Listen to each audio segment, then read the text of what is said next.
There are some places you should never go back to, especially not after you hear the screams. But what you find when you return is often far worse than what made you run in the first place. I grew up in a small town, nestled against the sprawling Blackwood Forest. For most, it was just a backdrop, a green wall at the edge of civilization.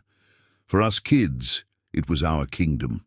We built forts, carved our initials into ancient oaks, and dared each other to stay past dusk. One of those dares changed everything. It was the summer I turned 12. My best friend Leo, his older sister Chloe, and I decided we were going to camp out by the old abandoned quarry, a deep, water-filled pit at the heart of the forest. We told our parents we were staying in Leo's backyard. The lie felt thrilling, a secret passport into the adult world of rule-breaking. We set up our small tent as the sun dipped below the treetops, painting the sky in shades of orange and purple. A fire crackled merrily, chasing away the early evening chill. We roasted marshmallows and told ghost stories, each one trying to outdo the last. Chloe, being the oldest, told the best one, a tale about the quarry itself, about a worker who had vanished 100 years ago, dragged into the darkness by something that lived in the water. We all laughed it off, but her words lingered in the air, clinging to the smoke from our fire. As the night deepened, the forest's familiar sounds began to warp. The hoot of an owl sounded like a question. The rustle of leaves sounded like footsteps. A cold draught snaked its way into our tent, though the flap was zipped tight. I remember huddling in my sleeping bag, my heart thumping a nervous rhythm against my ribs. That's when we heard it. It started as a low hum, a vibration that seemed to come from the ground itself. It wasn't a sound you heard with your ears, but one you felt in your bones. Then came the splashing from the quarry, not the playful splash of a fish, but a heavy, deliberate sound, like something immense was dragging itself out of the water. Leo grabbed my arm, his eyes wide in the gloom of the tent. Chloe put a finger to her lips, her face a pale mask of fear. The splashing stopped. For a moment, there was only a terrifying silence, thicker and more suffocating than the darkness outside. Then the screaming started. It wasn't human. It was a high-pitched, guttural shriek that tore through the night, a sound of pure, unadulterated agony. It echoed through the trees, seeming to come from every direction at once. It was a sound that didn't belong in this world.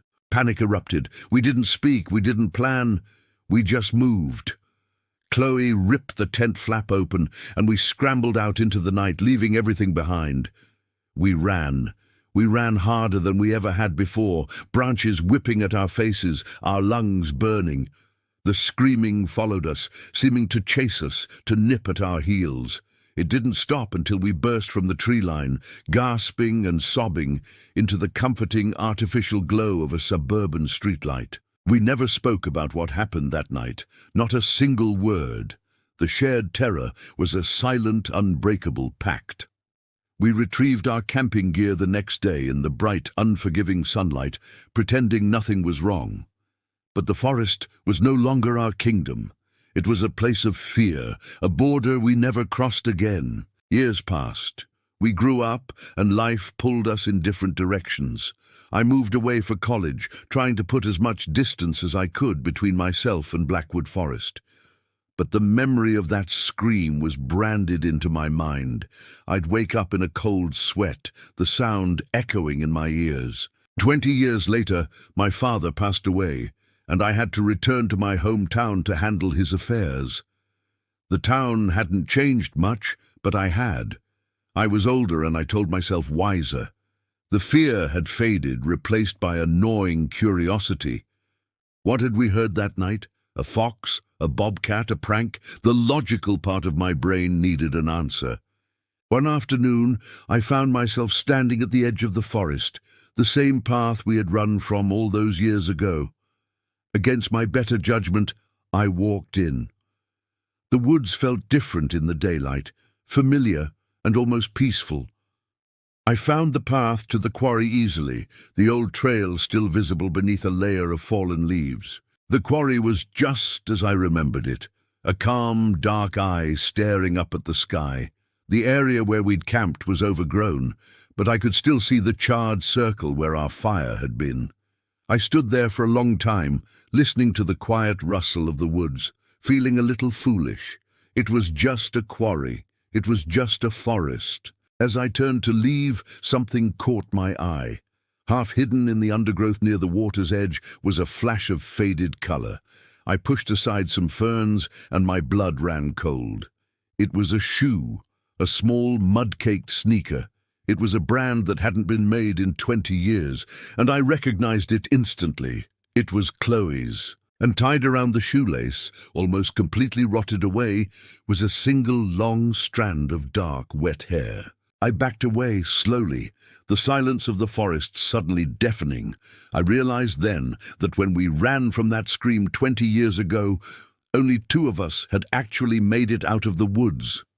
We had been so consumed by our own fear, so desperate to escape, that we never even noticed Chloe wasn't with us. Her parents had reported her as a runaway.